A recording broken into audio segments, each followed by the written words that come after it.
Greetings petrolheads, welcome back to Car Mechanic Simulator 2015. Today we got a Renault Piccolo here that I bought in the auction center for 12,500 and actually this and the Royale Bianco from last time, they were very similar in price. Like the Royale Bianco, I remember it was 12,577. This was like 12,541 or something.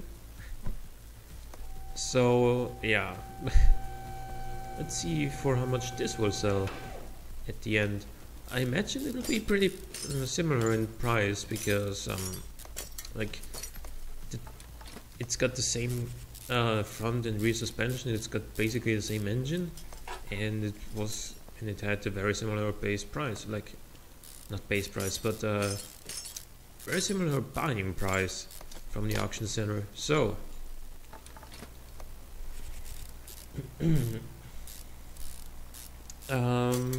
we're gonna install the rims here and then all the rest of the exterior features, and then we're gonna talk a little bit.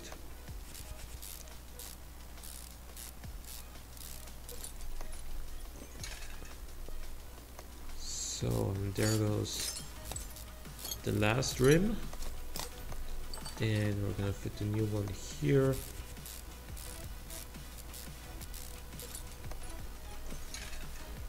And now we're going to install all the body parts.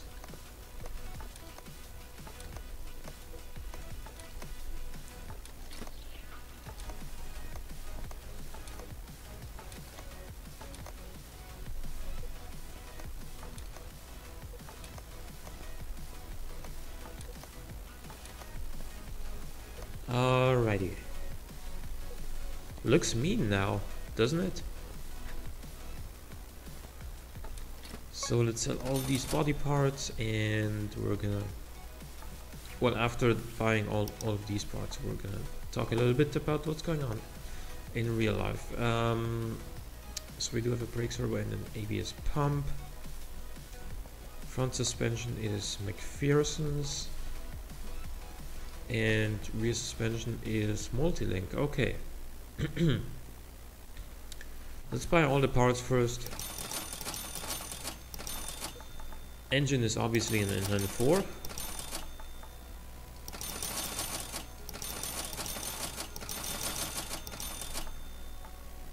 A cam gear, one cam shaft, a cat, nice and fluffy and all that, you know.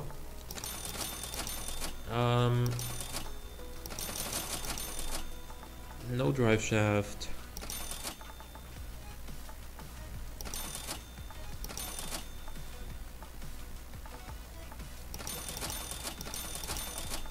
And front drive exhaust is what we want here. Then the front drive shaft, the front exhaust section, the cross member. Is that a short one? Because this car is pretty small. No, it's a regular one.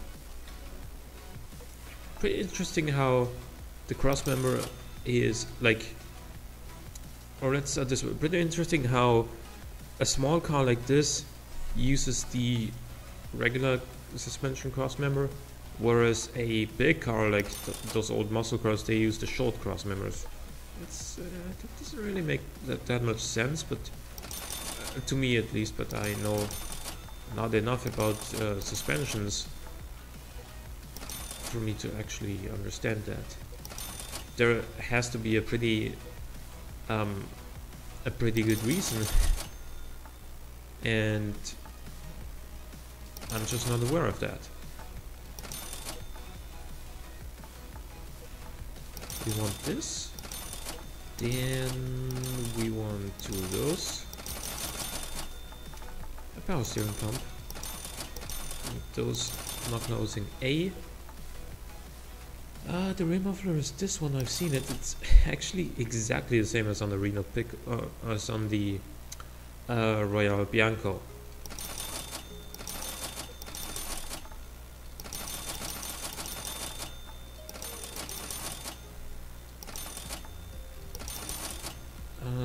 Let's see what else. 10 of these.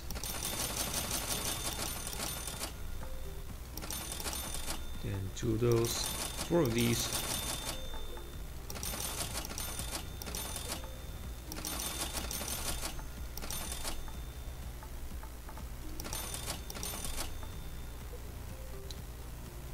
And what else?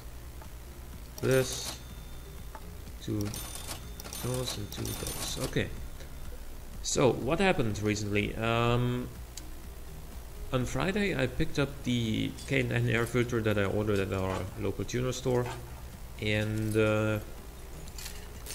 yesterday I actually installed it on my car. I did it on my own. I mean, changing an air filter is not like a huge achievement or anything like that, but as far as I know, it was the first thing that I did myself, like completely on my own, to my car.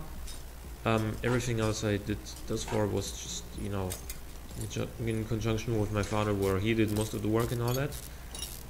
Changing an air filter is a nice little start. It's not that difficult, but you know, I can say I did something 100% on my own there. So it's a start, and I can really feel the difference in terms of engine responsiveness. I don't feel like it's more like it's got more power now, but especially like before, when you shift, like first of all you wind the engine up until a certain RPM, you know, then you shift, release the clutch, you hit the throttle, and then there was this just, you know, short delay until the engine actually responded, which was getting really annoying, and that's gone now. Like you shift, hit the throttle, and it goes. That's a nice change of pace, and it'll probably make a pretty significant impact on the acceleration time from 0 to 100 or something like that, given that I have to use third gear to reach not 300 but 100 kilometers an hour. So 100 kilometers an hour in third gear means that I have to shift at least twice to get there, and you know, when it responds instantly after each shift, then that'll make a pretty significant difference compared to where it was before.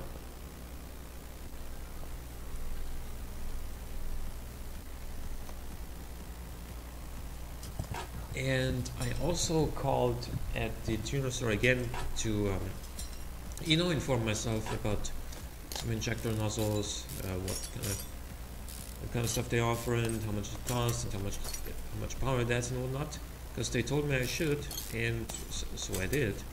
And yesterday they told me they can't even, like, they have no they can't get injector nozzles there. They can't take delivery of that injector nozzles, and just apparently I heard something wrong or something when the other guy at that store said that they would cost 180 euros and that they could order them. Like, it doesn't really make that much sense in conjunction with each other, but I guess I'll have to accept what I'm told, and if they can't take delivery of injector nozzles, then well, fuck me. I guess I can't order some new ones to replace the ones that are already in. The one thing I could do is obviously go to another just regular parts store, I guess you could call that, and order some stock injector nozzles for the Mark III Golf TDI. And again, sure, it's not a bad idea, but at the same time, if I'm gonna replace the injector nozzles, might as well use some that add some power as well. Is my thinking.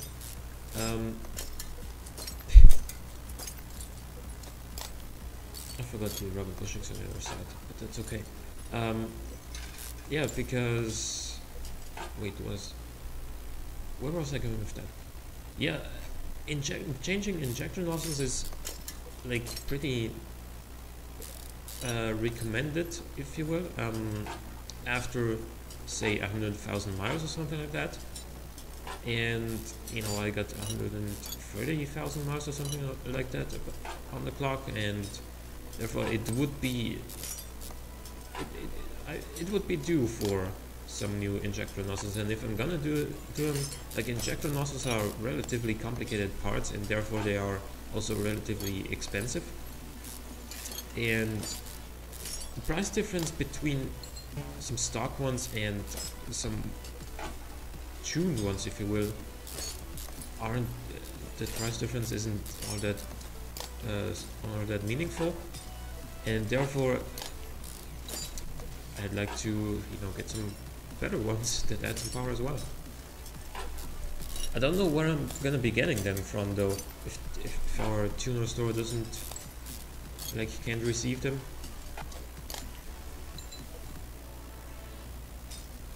And I don't like ordering parts from the like on the internet when I don't know if the parts will actually fit. I don't know what kind of injector nozzles, like what dimensions fit for my engine. I'd have to do some research on that and maybe look for some other ones on the internet, and if I can actually find some at all for this engine, because it's so old, and you know people don't sell injector nozzles for that engine anymore.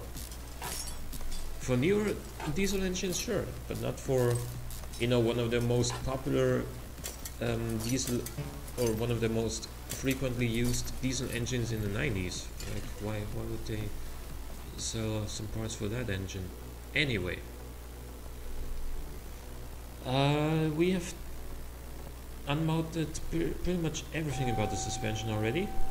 Now we're gonna take off the engine head and remove the engine pistons.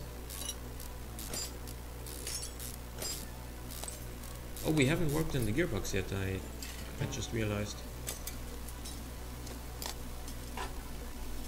So let's do that. We would have to lift it up anyway to take out the crank, so it's not a big deal.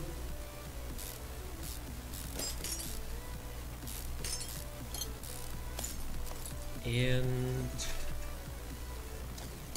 also, how do you like the new video editing software that I got myself? I do no longer have an intro, because I also think that it's not really necessary. Did I leave the crank in there? No, I did not. Okay. I don't think it's necessary to have an intro like I used to have, because it's essentially 15 seconds telling me, or telling the viewers rather, hey, it's Tom Hanks doing this video. Yeah, and like they can tell it just from the thumbnail alone, so I don't really feel the need of having an intro anymore.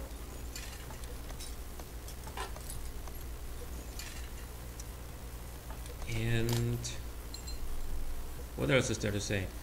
I will be, like, usually, or over the past couple of months, I should say, I played Grid Autosport on first day as my racing game, but there will be a replacement for this starting tomorrow. Can you guess what game it is? It's a very, very well received and very popular at the moment racing game. It is on PC though, so that should eliminate some of the options.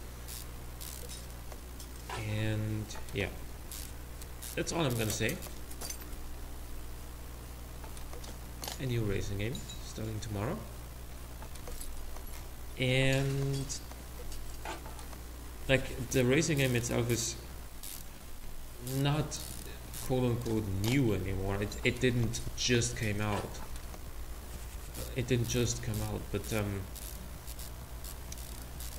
it came out in 2015, and well, I'm not gonna go any further into detail. I don't want to spoil it. but I'm excited about it. I'm looking forward to playing it, and I've wanted to play it ever since it came out, even before it came out. It's just since I've heard of it, and now I can finally get my hands on it, and it'll be great, I hope.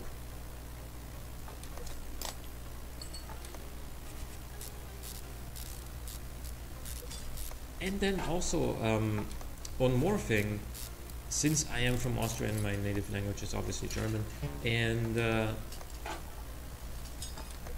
my best friend Alex, who I'm sharing the apartment with, is also starting up a YouTube channel, probably gonna start it up today or something, and we will play some German Let's Play togethers. Like, we will play some games together on our channels. The German Let's Play togethers are gonna be on his channel probably, because he's gonna keep his channel in German, whereas I'm gonna keep mine in English. And we might also do some English Let's Plays togethers of some games on my channel, just why not? And the first game we're gonna play together, or one of the first games, I don't know if it's gonna be the first game, that we're gonna play together in German, is gonna be Borderlands 2. So if you guys like that and would like to see a German Let's Play together with me and him, be sure to check out his channel starting in the next couple of days. Unfortunately, I can't give you a channel link yet because he hasn't created the channel yet. What a lazy individual he is sometimes. I still love him.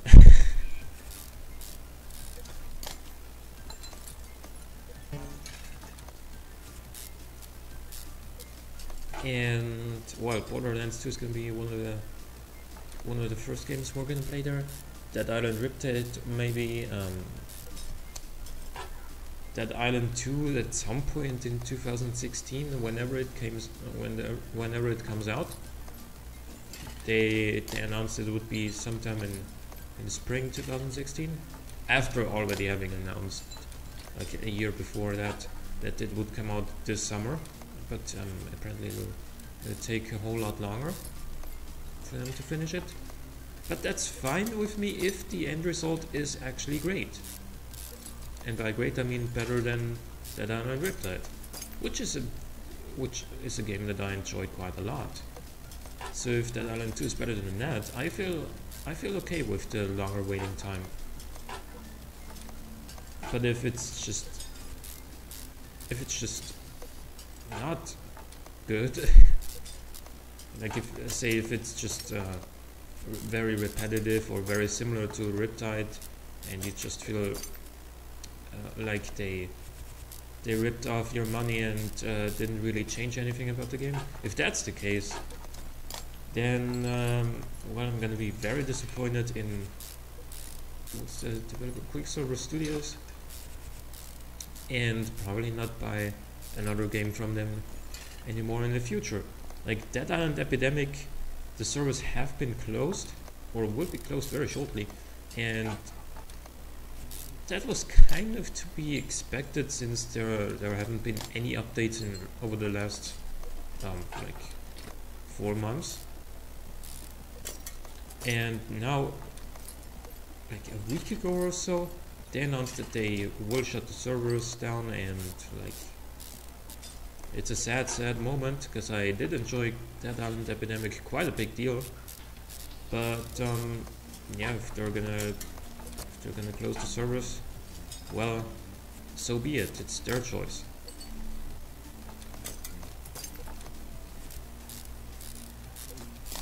And what else is there to say?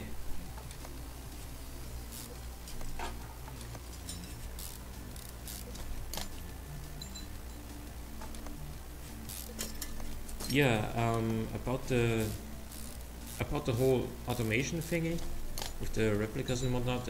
I feel like I've said this before in a Car Mechanic Simulator episode as well, but in case I didn't, I will be doing automation replicas on stream in the future, and then upload those broadcasts to YouTube into separate videos. Obviously, like for example, if the stream was like, I don't know, 3 hours and I built 5 replicas, then it will be 5 separate videos on YouTube.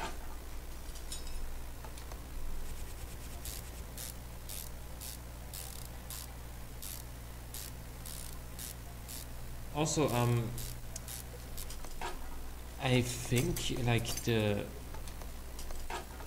one of the big reasons why I quote unquote stopped doing replicas on my channel is because there's only so much even I can do with the currently available body shell. Like, not to say that there's too few body shells in the game or something like that, but for hypercars such as the I forgot, I only bought one camshaft and one cam gear, it seems. But for hypercars that have very distinct body shapes, there is just not enough options right now in the game. Yes, please. I held shift, but for example, currently we only have one modern mid-engine body shell, and you know it looks very much like a McLaren. You can maybe turn it into a Ferrari as well, but if you're gonna do something like, you know, Porsche 918, if you're gonna do a Koenigsegg, if you're gonna do a Lamborghini Aventador or something like that, it just won't look like one. Even if I get the fixtures 100% accurate, it's just not gonna look like the car that you want it to look like. And that is like the whole point of a supercar, in my opinion, is to be somewhat distinct, is to be somewhat different. And you know, since many supercar manufacturers think alike, they make their bodies look distinct and very unique, and therefore having just one modern body shell in the game is just kind of not ideal if you want to do a lot of contemporary supercar replicas. I hope you get my point.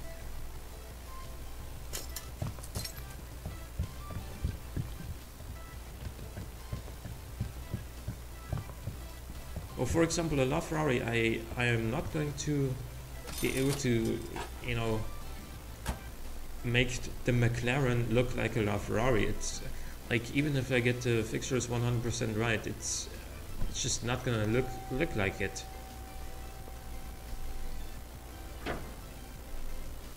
And given the fact that it won't, that'll also make it so people are gonna respond, oh, this doesn't look like a LaFerrari. And well, sure it doesn't, because it's a McLaren body shell.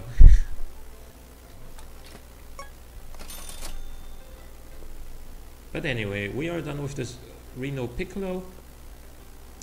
Hope you guys enjoyed this episode.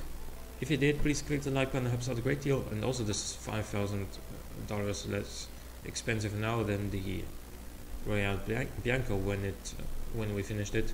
For now, leave a like, leave a comment. Thanks for watching. I will see you guys next time.